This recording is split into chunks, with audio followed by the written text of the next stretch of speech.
Houchin को पसंद करने लगी। इन दोनों की मुझे ये बात ही अच्छी लगती है। चाहे हाउचिन या फिर कैरन दोनों ही कितनी बार अपनी याददाश्त क्यों ना खो दे, हर बार इन दोनों को एक दूसरे से ही प्यार होगा। इसके बाद हम लोगों को यहाँ रात का सीन दिखाया जाता है जहाँ पूरा की पूरा डीमन हंटिंग स्क्वाड एक साथ ही बैठकर खाना खा रहा था। खाना बहुत ही ज्यादा यम्मी था, इसलिए लिंजुआन और सैमी तो खाने पर लड़ रहे थे। लिंजुआन कहता है कि मुझे बिल्कुल भी मालूम नहीं था कि एक्सोर्सिज्म पास गेट में इतने कमाल का शेफ भी होगा। तभी अचानक हाउचिन वहाँ पर और भी खाना लेकर पहुंच गया और वो अपने दोस्तों से कहता है कि उम्मीद करता हूँ कि तुम लोगों को खाना पसंद आया और पूरा भी हो गया हो। अगर तुम लोगों को और खाना चाहिए हो तो मुझे बता देना, मैं और बनाकर ले आऊंगा। जो सुनकर सैमी शौक होते हुए कहता है कि लीडर, क्या ये खाना सच में आपने बनाया है? मुझे तो यकीन ही नहीं आता कि आप इतना अच्छा खाना भी बना सकते हो। जो सुनकर हाउचिन जवाब देते हुए कहता है कि हाँ, बचपन में अक्सर मैं मम्मा का हाथ बटाने के लिए उनके साथ मिलकर खाना बनाता था, तब से मुझे थोड़ा बहुत खाना बनाने आ गया। ये सुनकर दूसरी तरफ मिसवान भी जवाब देते हुए कहती है कि आपके बनाए हुए खाने तो जबरदस्त है। इवन की लिंसुआन भी वाइन को उठाते हुए कहता है कि चलो फिर हम एक टोस्ट करते हैं हमारे लीडर यानी कि न्यू शेफ के नाम। जो सुनकर सब लोग ये खुशी खुशी खड़े हो चुके थे, लेकिन हम देखते हैं कि चेरी तो काफी जरा उदास लग रही थी। मिसवान से सवाल करते हुए पूछती है कि चेरी, तुम्हें क्या हुआ? जिस पर चेरी जवाब देते हुए कहती है कि आज हम लोगों का एक दूसरे के साथ आखिरी दिन है और मैं तुम लोगों से अलग होना नहीं चाहती। जो सुनकर तो सब लोगों को याद आ गया था कि कल के दिन इन लोगों को एक दूसरे से अलग होना होगा और सब लोगों के ही चेहरों पर उदासी छा जाती है। जो देखकर हाउचिन अपनी टीममेट से कहता है कि चलो दोस्तों बाहर आओ, मुझे तुम लोगों से कुछ बात करनी है। जो कहते हैं हाउचिन यहाँ पर अपने दोस्तों को लेकर एक्सोर्सिज्म पास गेट की दीवार पर पहुंच गया और साथ ही वो कहता है कि दोस्तों तुम लोगों को याद है यहाँ पर हम लोग पहली दफा कब आए थे?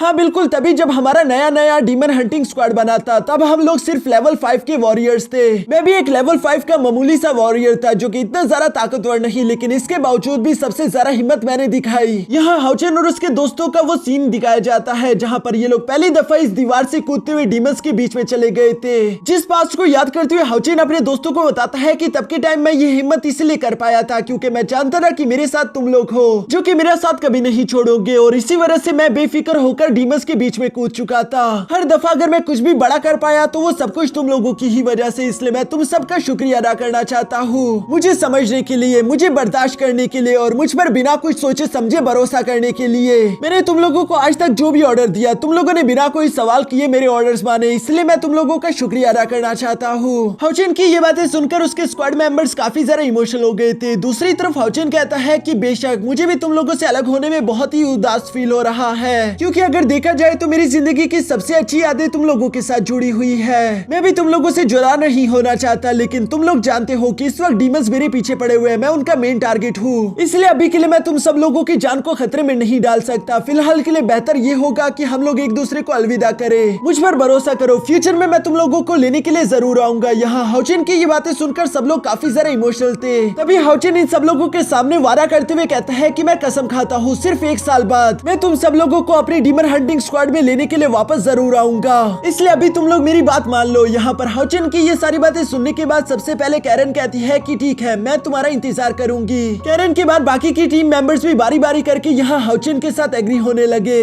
जबकि साथ ही साथ ये लोग हाउचिन से ये भी कह रहे थे कि इस साल से हम लोग भी अच्छे से फायदा उठाएंगे। अगली बार जब तुम हमसे मिलोगे तो हम लोग पहले से भी ज्यादा ताकतवर होंगे। लिंजुआन भी ये सब बातें सुनकर बहुत ही ज्यादा इमोशनल हो गया था। वो फौरन अपने पास से कुछ मेडिकल पिल्स बाहर निकाल चुका, जिसे वो अपने दोस्तों के हवाले करते हुए कहता है कि दोस्तों ये अपने पास रख लो, ये तुम लोगों को ताकतवर होने में मदद कर पाएंगे। और जहाँ तक मेरी बात है तो मैं तुम लोगों से वादा करता हूँ कि अगली बार जब तुम लोग मुझसे मिलोगे तो मैंने कई सारे अटैक स्पेल सीखे होंगे। मैं पहला एक ऐसे मैजिशियन था जिसे अटैक मैजिक नहीं आते, लेकिन अगली बार मैं तुम सब लोगों को सरप्राइज कर दूंगा। हनियो भी यहाँ पर लिंसुआन की बात सुनकर जवाब देते हुए कहता है कि हाँ, हम सब लोग ही कोशिश करेंगे कि अगली बार हम लोग इससे भी ज्यादा ताकतवर होकर वापस आए। तभी अचानक चेरी एम्बैरेस्ड होते हुए यहाँ पर अपने दोस्तों से कहती है कि मुझे माफ कर देना, अभी तक मैंने तुम लोगों से एक बात छुपाई है। मैंने पहले तुम लोगों को कभी भी नहीं बताया, लेकिन मेरे पास इनेट स्पिरिचुअल पावर 92 पॉइंट्स की है। 92 पॉइंट्स का इनेट स्पिरिचुअल पॉइंट तो काफी ज्यादा होता है, इसलिए ये सुनकर तो सब लोग ही हैरान हो गए थे। चेरी बताती है कि मेरी ग्रैंड मदर ने मुझे मना किया था कि जब तक मैं लेवल 7 तक ना पहुंचाऊं मैं इसके बारे में किसी को भी ना बताऊं, क्योंकि मेरी पावर अनस्टेबल थी और इसकी वजह से मेरी और बाकी के लोगों की जान खतरे में आ जाएगी। और चूंकि अब मैं पहले से काफी ज्यादा स्ट्रॉन्ग हो चुकी हूँ तो इसलिए वक्त आ चुका है कि मैं भी अपनी डिवाइन अवेकनिंग करा सकूं।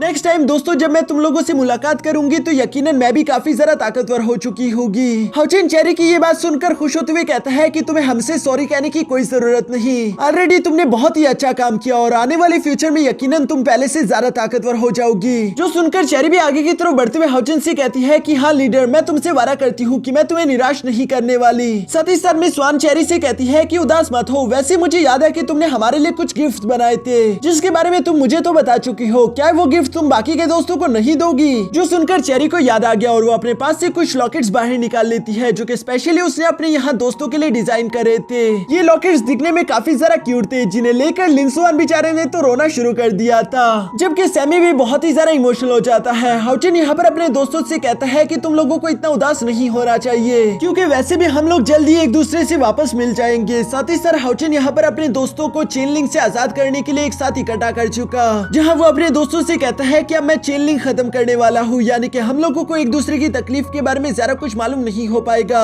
इसलिए मुझे तुम लोगों से वादा चाहिए कि तुम लोग अपना ख्याल रखोगे। डीमन हंटिंग ग्रुप नंबर 64 का लीडर होने के नाते ये मेरा तुम लोगों के लिए आखिरी ऑर्डर है। जो कहते साथ ही आखिरकार हाउचिन ने यहाँ पर चेन लिंक को खत्म कर दिया। दूसरी तरफ हाउचिन के दोस्त भी उसके साथ प्रॉमिस कर चुके कि वो अपना ख्याल रखेंगे। यहाँ इसी के साथ हाउचिन और उसके दोस्तों का demon hunting group number 64 officially disband हो गया। नेक्स्ट डे मॉर्निंग के टाइम ही हाउचिन अपने दोस्तों को वापस उनके टेंपल की तरफ रवाना कर देता है, जहाँ इमोशनल होकर ये लोग एक दूसरे को आखिरी दफा गुड बाय बोलते हैं। तभी अचानक मास्टर टियानिंग हाउचिन से कहते हैं कि चलो हाउचिन, तुम्हें भी यूलोंग पास की तरफ निकलना होगा। जो सुनकर हाउचिन हाँ में सर हिलाता है, लेकिन जाने से पहले वो यहाँ कैरन के पास आकर उसके हाथ पकड़ते हुए कहता है कि कैरन मेरा इंतजार करना, जिस पर कैरन भी मुस्कुराकर जवाब देते हुए बोलती है कि उम्मीद करती हूँ कि ये साल जल्दी गुजर जाए। जो कहने के बाद कैरन हाउचिन को भी अलविदा करते हुए वहाँ से रवाना कर देती है, जबकि साथ ही साथ वो अपने मन में सोच रही थी कि मुझे अपनी पास्ट मेमोरीज वापस चाहिए, क्योंकि हाउचिन मैं तुम्हारे बारे में सब कुछ वापस से जानना चाहती हूँ। मैं जानना चाहती हूँ कि आखिर तुम मुझसे प्यार क्यों कर बैठे, तुम्हें मुझ में क्या पसंद है। मैं तुम्हें अच्छे से जानना चाहती हूँ, मुझे तुम्हारे बारे में सब कुछ जानना है, क्योंकि अगर कुछ दिनों में ही तुम मुझे इतने ज्यादा पसंद आ गई तो पता नहीं पहले मैं तुमसे कितना ज्यादा प्यार करती होंगी। यह कैरन ये सब सोचते हुए हाउचिन को टाटा बाय बाय कर रही थी। इसके बाद दूसरी तरफ सीन शिफ्ट होकर एयरशिप के अंदर आ गया,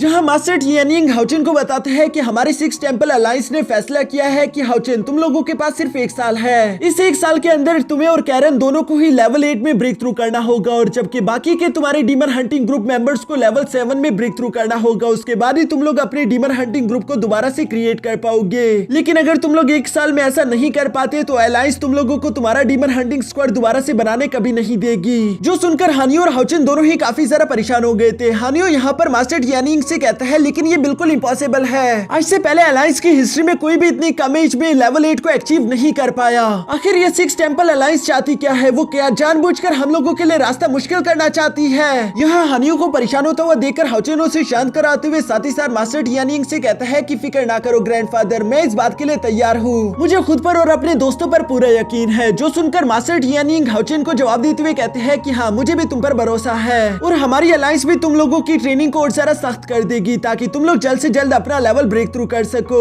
यहाँ इसी तरह की बातें करते हुए ये लोग अपना सफर आगे की तरफ जारी रखते हैं, जहाँ कुछ देर के सफर के बाद आखिरकार हम देखते हैं कि ये लोग यहाँ यूलोंग पास पहुंच गए। जहाँ पहुंचने के बाद हाउचिन अपने चारों तरफ देखते हुए अपने मन में कहता है कि अच्छा तो ये है यूलोंग पास, मैंने इस जगह के बारे में काफी कुछ सुन रखा था। तभी अचानक हाउचिन को पीछे से एक आवाज सुनाई थी जो कि बहुत ही ज्यादा जानी पहचानी थी। इस आवाज को सुनने के लिए तो हाउचिन के कान तरस गए थे, और वो जैसे ही पीछे पलट कर देखता है तो ये आवाज किसी और की नहीं बल्कि हाउचिन की मॉम की थी। हाउचिन अपनी मॉम को देखकर बहुत ही ज्यादा शॉक हो गया था। दूसरी तरफ हाउचिन की मॉम पहले से काफी ज्यादा खूबसूरत और अच्छी हालत में दिख रही है, जो कि अपने बेटे को इतने अरसे बाद देखकर तो बहुत ही ज्यादा खुश थी। और यहाँ इसी सीन के साथ हमारा यह एपिसोड यहीं पर खत्म